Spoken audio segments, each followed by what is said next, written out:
Bonsoir. Alors on continue notre étude. On est au chapitre 10, paragraphe 5. Et le sujet de ce chapitre, c'est la relation intrinsèque qui existe entre la volonté et l'intellect. On parle de l'intellect sain, c'est-à-dire la compréhension de la Torah. Et en fait, c'est fondé sur la compréhension que l'âme est une, bien qu'elle a plusieurs capacités intellectuelles, volonté, imaginaire, etc. Mais à l'origine, ceci ne réalise qu'une seule entité. Donc lorsqu'on porte atteinte à une des capacités de l'âme, eh ben, ça porte atteinte à l'âme de manière générale, et donc ça empêche pas mal de choses. Donc il y a une relation profonde entre la capacité de comprendre la Torah et la pureté du comportement. C'est vrai pour toute la Torah, à plus forte raison pour la Torah de l'intériorité, ce qu'on appelle Torah Tapnim, Torah Tarazim, la Torah de la Kabbale, de manière générale la Torah de la Emunah. Alors on y va. Kama mitamtemot hen ha'averot et ad-da'at. Ben ad-da'at shel היחיד, ben ad-da'at shel הציבור. Shel הדור ושל התקופה.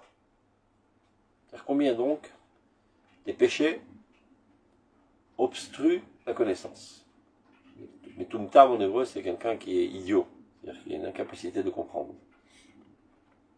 Lorsqu'on fait d'Averot, on a une incapacité de comprendre véritablement la Torah. Mais non, ce qu'il est en train de dire, c'est que non seulement cela porte atteinte à l'intelligence, la capacité de comprendre la Torah au niveau de l'individu qui a péché, mais ceci a aussi des répercussions sur la globalité de la société d'Israël. Kolaklal. C'est-à-dire lorsque le klal fait d'Averot, eh ben, ça porte atteinte aux étudiants de la Torah qui ont moins de capacité de comprendre la Torah. Parce que nous réalisons tous qu'une seule entité, un seul organisme. Donc si le tzibour faute, eh ben, tous les individus de ce tzibour, eux aussi, malheureusement, sont empêchés de comprendre la Torah comme il le faut.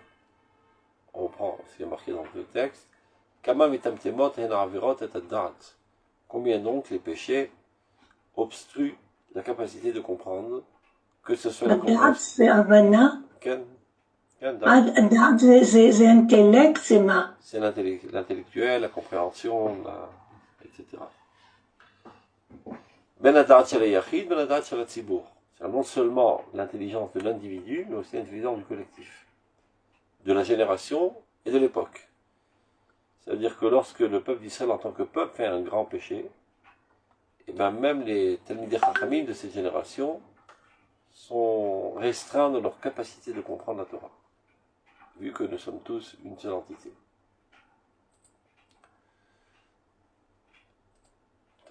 On continue.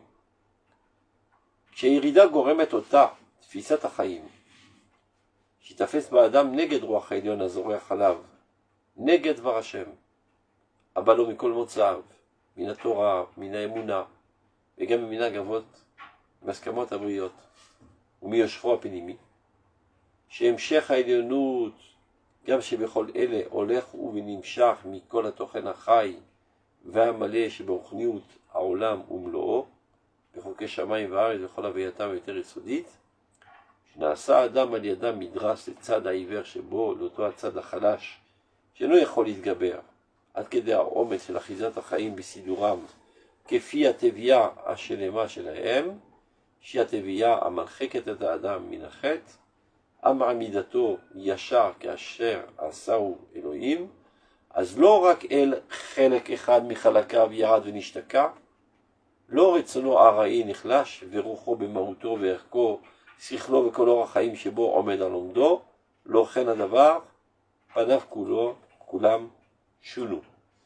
Phrase très longue. On va essayer de traduire avec une proposition principale et non deux propositions qui s'y joignent. Allons-y.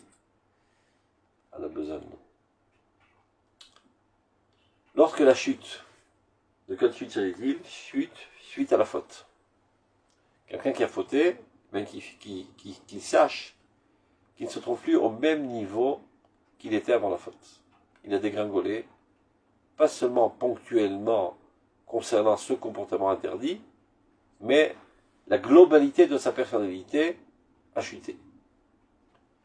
Sha'irida goremet otat fisat achaim, ça amène à une autre conception de la vie. Supposons qu'il y avait une conception de la vie à un niveau 100, dans sa pureté, dans sa grandeur, dans sa sainteté. Suite à la faute, qui a chuté au numéro 80, disons.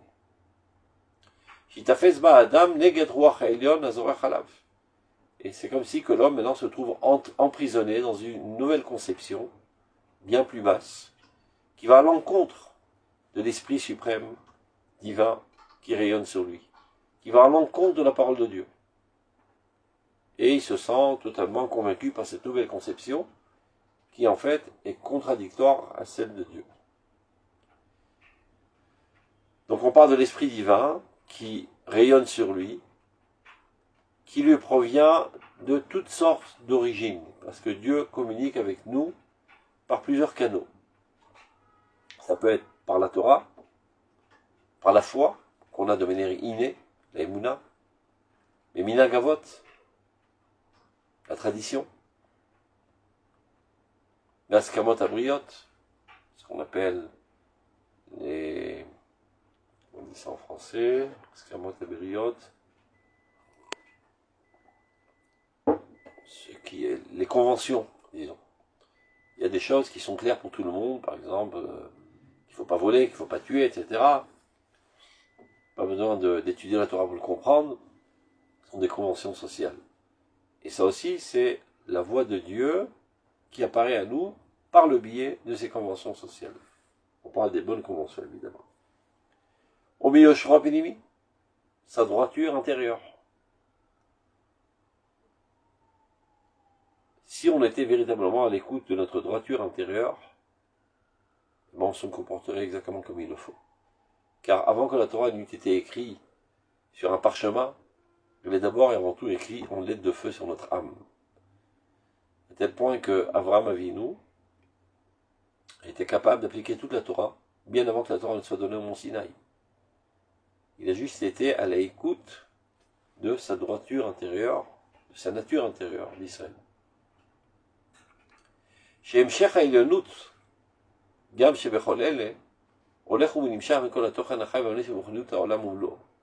En fait, l'aspect suprême de tous ces facteurs qu'on vient de citer proviennent tous, en fait, de la spiritualité suprême qui gère le monde, la vitalité de tous les mondes, le divin qui fait vivre tous les mondes.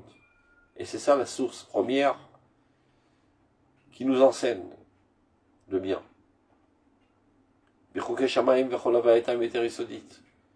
Et c'est cette même source qui a gravé toutes les lois de la terre et du ciel et toute l'existence la plus fondamentale.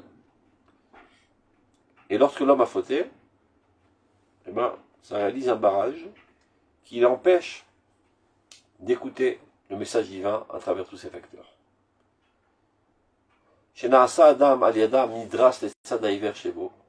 Et lorsque l'homme, à cause de la faute, devient comme un paillasson qui est piétiné par l'aspect aveugle qui est en lui, ça veut dire ces tendances viles, animales, moches, ont le dessus sur lui, il se retrouve d'un coup opprimé, piétiné, écrasé par ces tendances sales. L'auto atzad achalash, cet aspect qui est faible en lui. Sheno yachol itgaber, il n'a plus la capacité de se renforcer contre elle.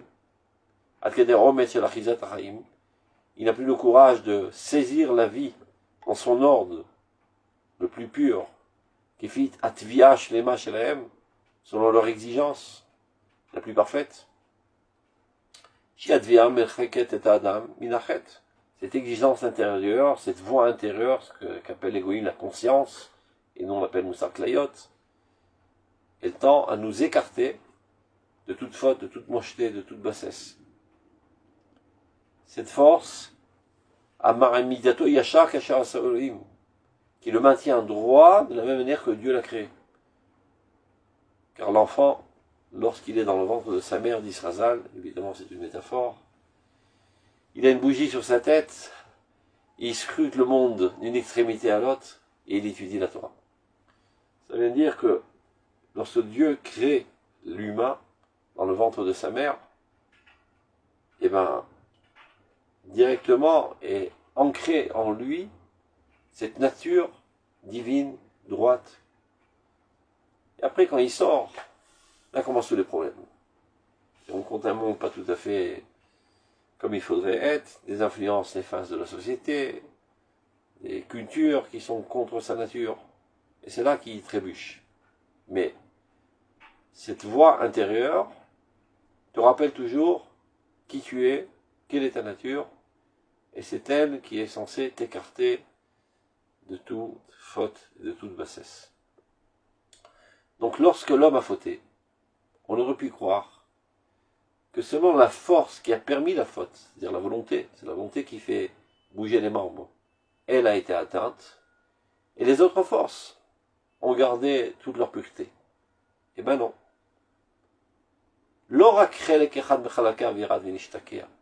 C'est pas seulement une des parties de sa personnalité, de son âme, qui a sombré dans la pureté. L'oretsono araï nechlash. Il ne s'agit pas, il ne faut pas croire que seulement sa volonté passagère a été affaiblie par cette faute, mais le reste, Rocho, son esprit, son essence, sa valeur, son intellect, et toute la lumière de sa vie, s'est maintenu dans toute sa pureté. Il n'en est pas ainsi. L'ochaladavar. Panav kulam shunu. Tout son visage a été changé. Toute sa personnalité a été tachée. Et ça, ça découle du fait que l'âme, comme l'explique le Rambam sur le Prakim, elle est une. C'est vrai qu'elle a plusieurs capacités, intelligence, volonté, imagination, etc. Mais elle est une qui agit dans toutes ses capacités. Donc quand tu portes atteinte, peu importe par le biais de l'intellect, ou le biais de la volonté, ou le biais de l'imagination, ça porte atteinte à la globalité de l'âme. Et donc ceci explique... On n'entend pas. Vous m'entendez? C'est bon? On n'entend pas. Ah. C'est bon? Ouais. Or, השכל המבוסס, המתאחד בעומק ההוויה הנשמתית עם כל כוחות החיים, הערוך בחוברת עם כל הסידור המוסרי, הרוחני, ממשי של כל מה שהוא מסביב, ממטה ומעל, זה האור נכאה. Et même la lumière intellectuelle, qui s'unit au plus profond de l'existence de l'âme, parce que c'est le caractère essentiel de l'homme, l'intellect, im kol kochot hachaim, et qui est uni avec toutes les autres forces de la vie, qui est, on va dire, entrelacé, tissé, avec l'ordre moral, spirituel, concret, c'est-à-dire le comportement, et tout ce qui est autour, du haut en bas de ta personnalité, ben toute cette lumière a été affaiblie. Ve'orze, uraz hachaim be'atzmam, c'est le secret même de la vie.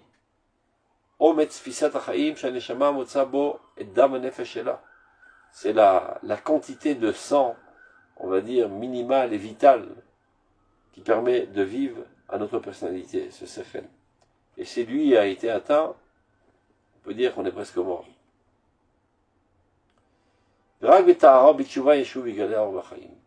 Donc seulement en se repurifiant, en faisant teshuva, peut réapparaître la lumière de la vie.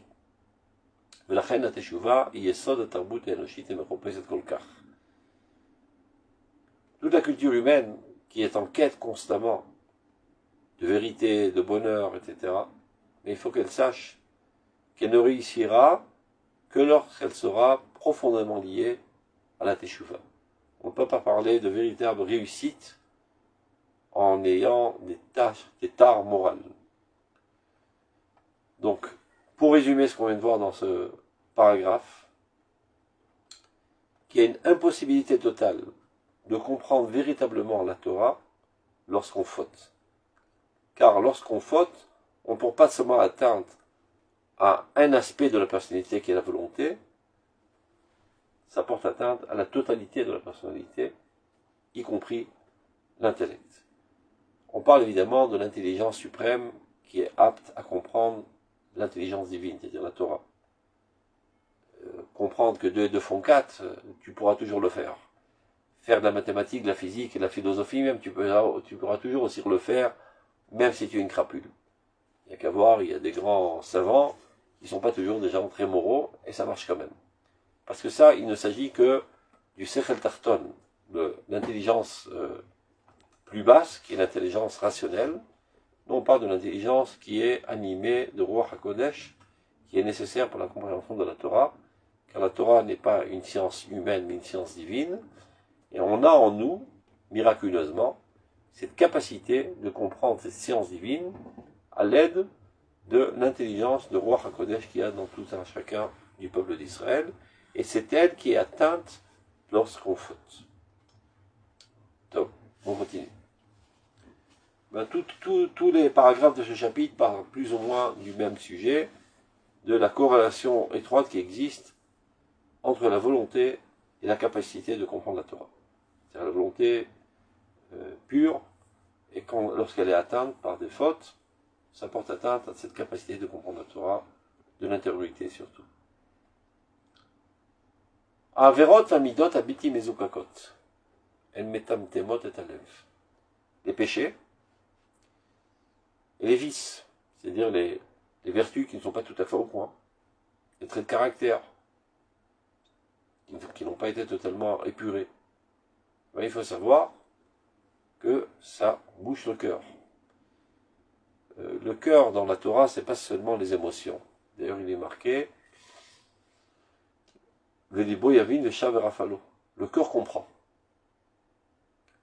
Parce que comprendre la Torah, c'est pas seulement être capable de faire le point, de définir et de faire un tableau récapitulatif, mais d'en être imprégné au point d'en être totalement identifié et vouloir que le bien apparaît dans le monde. Je m'explique. Supposons que quelqu'un ait étudié tous les masertot qui traitent des dommages causés les uns envers les autres et quels sont les halachot, etc. Tout ça n'est qu'une connaissance quantitative. Quand est-ce qu'on peut parler d'une véritable connaissance qualitative?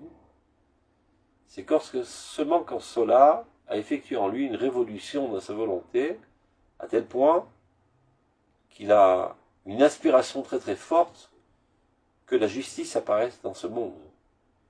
Et que lorsqu'il y a injustice, eh ben, il se sent très très mal dans sa peau, et il est mobilisé pour établir la justice. Ce n'est qu'alors qu'on peut véritablement dire qu'il a compris la Torah. Comprendre la Torah, c'est pas accumuler des connaissances dans la cervelle, mais subir une métamorphose de notre volonté. Du mal vers le bien, ou du bien vers le encore mieux. Et ça, c'est lié au cœur. Dans la cervelle, on peut emmagasiner des connaissances. Mais grâce aujourd'hui, on peut dire, au développement de l'intelligence artificielle, on comprend davantage ce qu'on est en train de dire maintenant. On voit très bien que l'intelligence artificielle a des capacités vraiment incroyables, avec une rapidité vertigineuse même. On ne peut pas compter sur elle pour gérer le monde. Elle n'a pas de sensibilité, elle n'a pas de volonté. Elle n'aspire pas au bien. C'est une machine.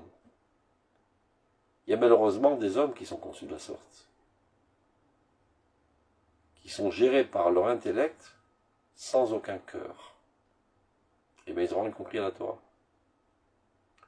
Connaître la Torah, c'est pas de se rappeler par cœur où est écrit chaque chose. Ça, l'informatique, c'est un meilleur outil. Mais de vivre la Torah, de vivre la volonté de Dieu, de vouloir le bien de la même manière que Dieu veut le bien. Ça veut dire d'être un idéaliste. Ce n'est qu'alors qu'on peut parler de véritablement de compréhension de la Torah. C'est pour ça que le Rav dit que la Averot metam temot est un lève. Avera metam temet libo shel Adam, dit Razal. Il se peut que tu peux être un docteur en Talmud est être capable de donner des conférences extraordinaires et faire des définitions parfaites et des tableaux récapitulatifs de toutes les opinions du Talmud. Et pas pour autant un Talmid Chacham. Tant que tu ne te sens pas concerné par l'idéal qui est décrit dans la Torah, et tant que tu n'es pas mobilisé pour le réaliser dans ce monde. Ce n'est qu'alors qu'on parle d'une véritable compréhension. Ça, c'est une compréhension qualitative de la Torah. Et ça, c'est au niveau du cœur. Donc, à Averot, les péchés, et les midot raot, et pas seulement raot, même les midot tovot qui ne sont pas tout à fait mezukakot, qui ne sont pas totalement épurés. Metam temot et alev, obstruent le cœur. Vekol zman shanefesh achashucha al yadan, tant que l'âme est assombrie par elle, par les averot, par les péchés, par les vertus qui ne sont pas au point, Yeshar klal l'istaklut ha'atzmit ha'beira shetitrachev et titpashet yafé. Il y a une impossibilité totale de véritablement pénétrer, de regarder, de comprendre de manière profonde la Torah intérieure et qu'elle se propage de manière convenable dans ta personnalité. Amérienne, voilà que quelqu'un se met à étudier. Il étudie, il s'approfondit, il ressent un désir profond de s'élever aux hautes sphères de la compréhension de la Torah, la Kabbale. Yargish etze benafsho. Il ressentira ça de suite dans son âme, qu'il a un blocage. Avec tous ses efforts intellectuels et toute sa bonne volonté de comprendre, et toute son envie profonde de pouvoir percevoir ses compréhensions, il ressentira un blocage tant qu'il a en lui des péchés et des midotes qui ne sont pas au point. Et il ressentira une nécessité parfaite, totale, et char gamur yargish v'atzmo la shuv b'tshuva shlema, de faire tshuva parfaite pour pouvoir parvenir à cette compréhension. Letzorech haskala aidona be'atzma shelo tiye lekuya, afin que sa compréhension ne soit pas manquante. Par contre, si tu ouvres un livre de maths, tu vas pas te sentir bloqué dans ta compréhension parce que la veille, tu as mangé ta ref, ou même si la veille, tu as assassiné une personne. Tu comprendras aussi bien que 2 et 2 font 4, et même une équation avec 3 inconnus, ou bien une fonction différentielle. Aucun problème de les comprendre, même si tu es quelqu'un de totalement immoral. Parce qu'il s'agit du sechel l'amour, du sechel humain, du sechel rationnel. Là, on parle du sechel shel Torah, qui est un sechel divin. Alors vous me direz, mais nous, on n'est pas divin. Nachon, bene el chayatem, vous êtes les enfants de Dieu. Il y a une partie de divinité très très forte dans notre personnalité, qui nous permet d'accéder à l'intelligence divine, qui est la Torah, qui a été donnée par la prophétie au Mont Sinaï, et transmise de génération en génération, les Derabanan, les Talmidéon, les Talmidéon. Omlam, Kol Chatat Adam Sheben Adam Lamakom, Atchouva Ruchanit Meshiva Miyad et Tseson Ayesha Shelor Aruach. Ça, on a déjà vu à plusieurs reprises. Concernant toutes les fautes de l'homme envers Dieu. Vous savez qu'il y a 2 aspects dans la Torah. Ben Adam Lamakom, Ben Adam Lachaveru. Les péchés envers Dieu et les péchés envers autrui. Qui sont aussi des péchés envers Dieu, puisque Dieu a interdit de pécher envers autrui. Mais ça, c'est doublement péché, parce que c'est aussi envers Dieu, et aussi envers autrui. C'est-à-dire manger taref, ou bien allumer le feu Shabbat, c'est envers Dieu. Mais voler de l'argent à une autre personne, c'est aussi envers autrui. Et il s'avère qu'ils sont plus graves. Car, regardez,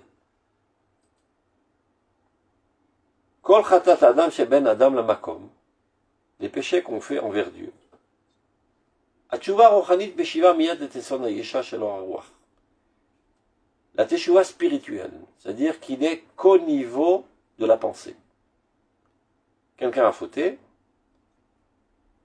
et regrette amèrement. Et il n'a fait encore aucune action dans ce sens. Seulement, il regrette amèrement et il a une résolution de ne plus le faire. Il va savoir. Peut-être que demain, il se trouvera dans la même situation et finalement, il le fera. Donc pour l'instant, il n'y a pas une mise en pratique de cette résolution, de cette pensée. Peu importe. Du fait même qu'il y a déjà teshuva rouchanit, spirituelle, au niveau de la pensée, il retrouve déjà toute sa joie de vivre et toute sa délivrance, et il peut déjà comprendre l'intégrité de la Torah. Tellement est forte la teshuva, que même au niveau spirituel, elle fait tomber tous les barrages. Mais ça, c'est concernant les fautes envers Dieu. Aval averot chez ben adam la chavero. Par contre, les fautes envers autrui,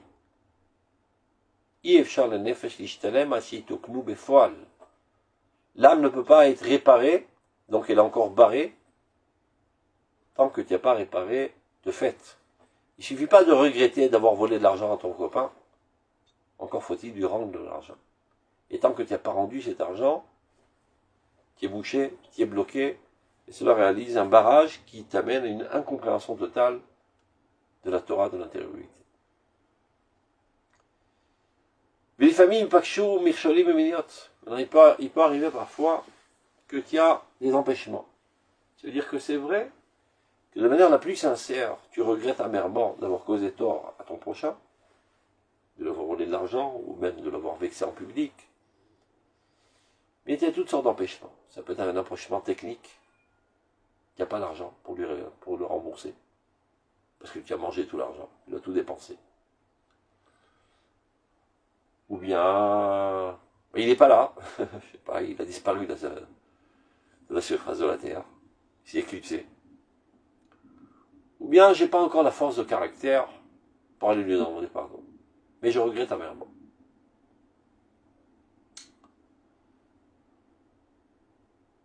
Et c'est un regret sincère. Et Dieu, Bochen les bottes ou clayot, lit ce qu'on a dans le cœur. Il sait exactement quelle est l'intensité de nos regrets et de nos remords et de notre sincérité.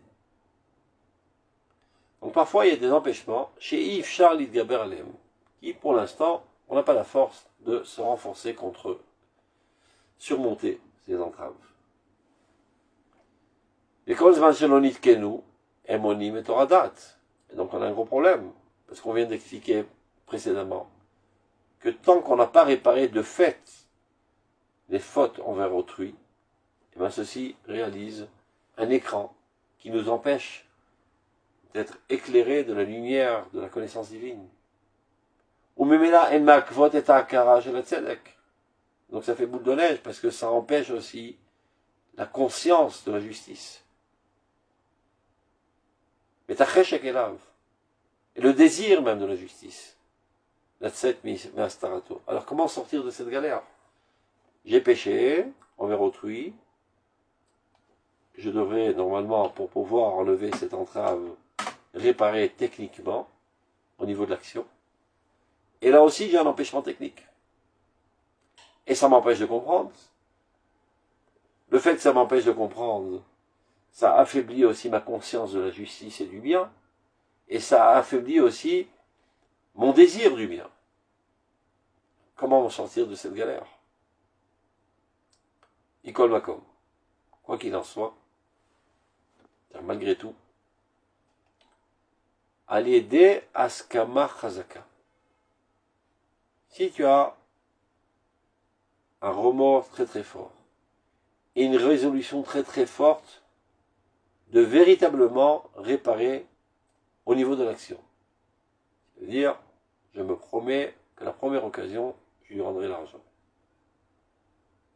Oh, je lui demanderai pardon. En public, si je l'ai vexé en public. C'est une décision ferme. Et il n'y a que Dieu qui peut évaluer l'intensité de cette décision. Alors, ce que tu peux faire en moi, des fois, t'es pas à même, tu ressens pas la force, la capacité, ou bien t'as pas la capacité, comment dire, l'opportunité technique de réparer le passé. Mais au moins le futur, tu peux t'empêcher de le salir. Il est encore tout propre, le futur, encore tout vierge. Ne le salis pas. Donc si tu as au moins en toi une décision ferme, de faire attention au moins au futur de fauter envers les autres. Parce que tu avais une sale manie, chaque fois que tu rencontres quelqu'un, de raconter des blagues vexantes. Alors tu décides de ne plus faire cela. Ou l'itametz vetikun avar. Et de t'efforcer, au maximum de tes forces, de réparer au moins le passé. Kefiota mida shalit kaimut ateshuva bemaase, ken yosif haor ruchani lizroach ala neshama. Donc déjà, ça commence à faire tomber quelques entraves, quelques écrans qui permettent à la lumière divine de commencer à te pénétrer, qui renforcent ta conscience de la justice, qui renforcent ton envie de la justice, et qui te donneront les forces finalement de réaliser. Et d'aller lui demander pardon, et d'aller lui rendre son argent. Évidemment, plus tu réaliseras de fait et concrètement les dégâts que tu as causés envers autrui, ainsi la lumière divine rayonnera sur ton âme.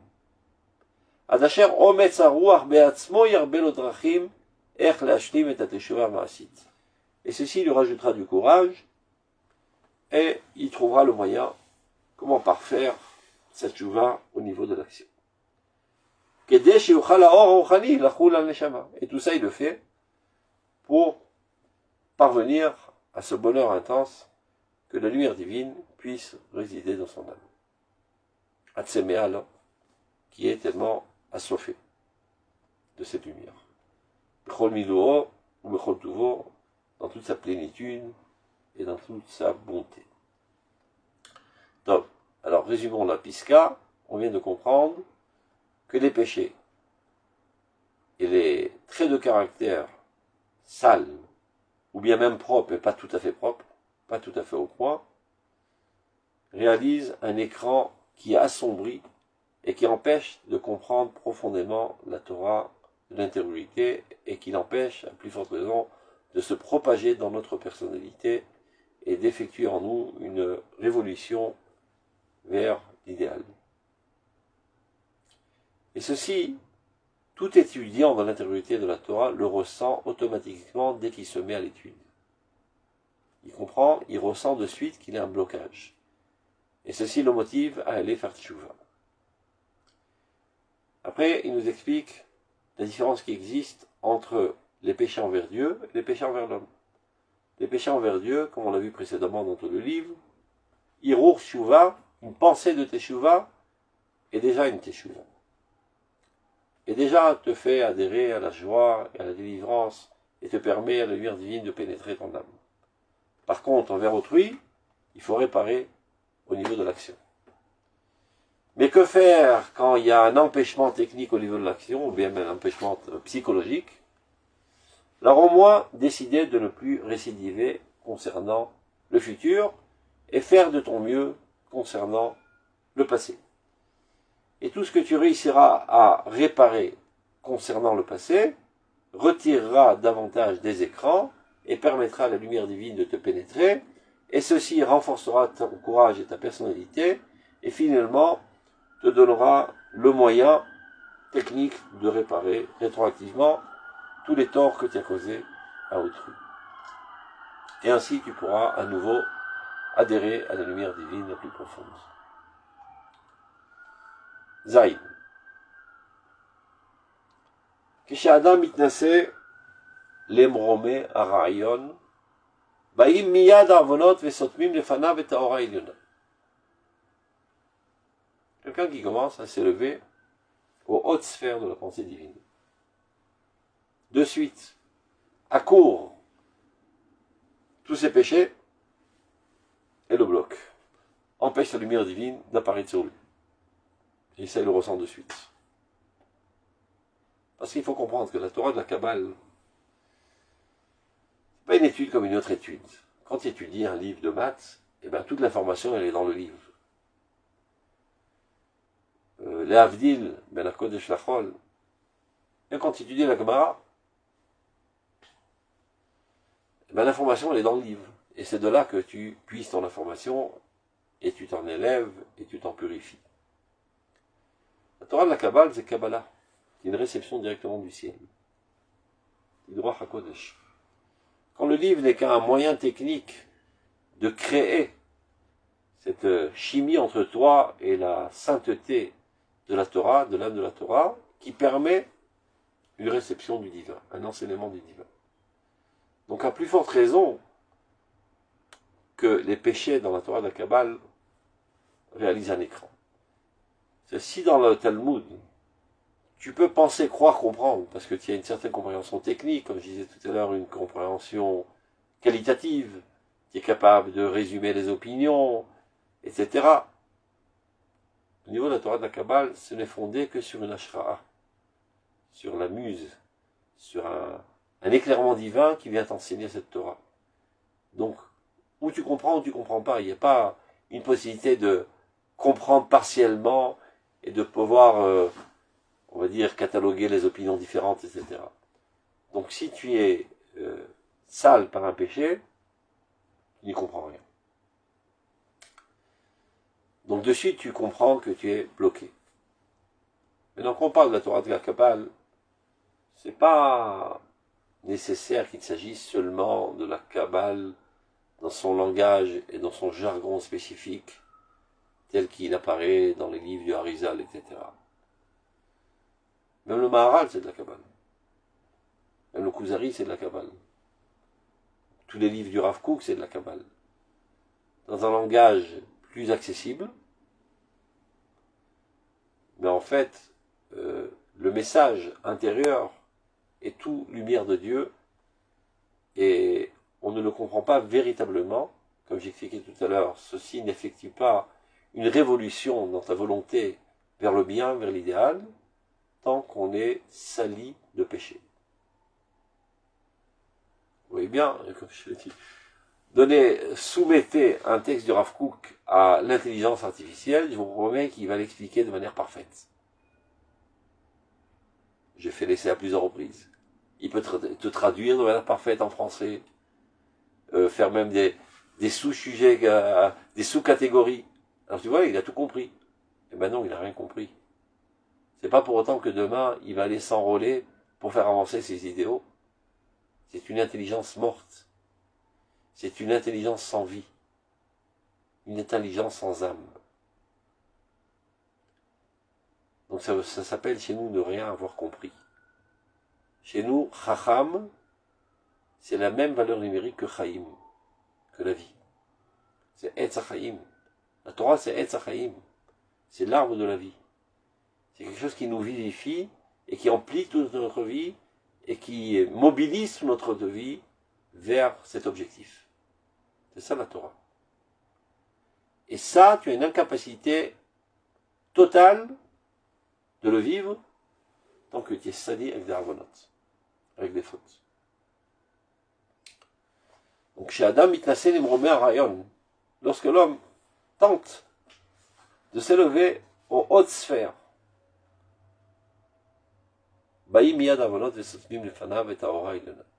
de suite arrivent les péchés et hop, lui barre la lumière divine. Et les grandes pensées qui sont énoncées dans cette lecture se rabaissent à son niveau, se salissent à son niveau. Il les interprète à sa petitesse. Et il sent qu'il est en train de les profaner, de ne pas les percevoir dans toute leur grandeur. Et tout ça est la conséquence de l'obscurité de ses fautes.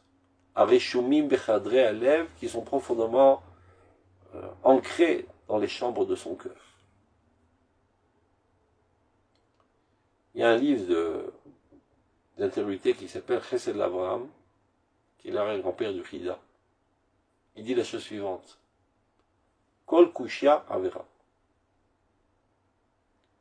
Tu es en train d'étudier la Gemara, et tu as une kushya. C'est quoi une kushya? Une incompréhension. Ça te paraît illogique. Tu ne comprends pas le bon sens qui est en cela. Alors tu te creuses la cervelle pour essayer de comprendre, etc. Cette incompréhension découle d'une faute. Va faire tes teshuva et tout va s'éclaircir. Parce que la Torah elle est toute claire. C'est pas elle qui est sombre. C'est ta cervelle qui est sombre. Et qui ne voit pas la lumière qui est en elle. Qui ne comprend pas la logique. Qui ne comprend pas la morale qui est en cela. C'est pareil immoral, c'est pareil illogique ce qui est énoncé là. C'est toi qui as une cataracte devant les yeux et tu ne perçois pas la lumière dans toute sa clarté. Va faire tes teshuva, ça va enlever cette cataracte et tu vas voir la lumière divine dans toute sa beauté et toute sa clarté. Et si ça ne suffit pas, il dit, eh ben lève-toi, va donner la tzedaka. Et remets-toi à l'étude et tu vas comprendre.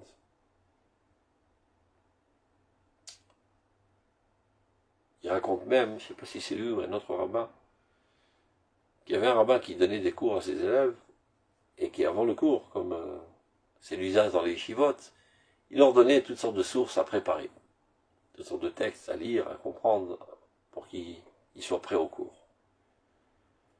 Alors lorsqu'il arrivait, il s'apprêtait à donner le cours, ben, les élèves disaient, ben, j'ai une question sur ça, une question sur ci, j'ai pas compris ceci, j'ai pas compris cela, et tout le monde s'exclamait dans tous les sens. Il leur dit, calmez-vous, 2 secondes.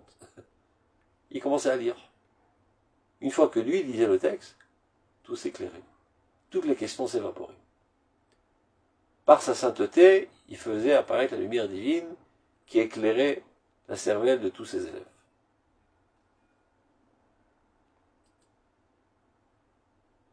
Omnam. Yashuv azmiad betshuva brura. Lorsque tu rencontres un tel événement, c'est-à-dire que tu es en train d'étudier et tout d'un coup tu es bouché, Yashuv miyad betshuva brura. Fais tes teshuva de suite. Et c'est ça qui va te ramener ta vie emplie de bonheur, bemerof, avec un envol, bemerof aïn, c'est-à-dire très rapidement. On n'entend pas. On n'entend pas. Je dis pour rien, c'est le zoom qui fait des fois des problèmes. Ukfi ota amida, c'est-à-dire en fonction de la réalisation de ta teshuva au niveau de l'action, ken itadrut nuvot amachava.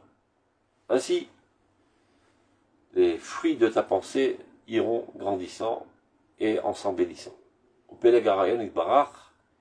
Et le ruissellement de la pensée provenant de Dieu sera béni et tu comprendras davantage. J'ai encore une biscotte qui reste. Je crois qu'on va laisser ça pour la fois suivante parce que on en a fait assez. Tov, portez-vous bien, à la semaine prochaine. Comme tout. Shalom, shalom. Merci beaucoup. Merci beaucoup.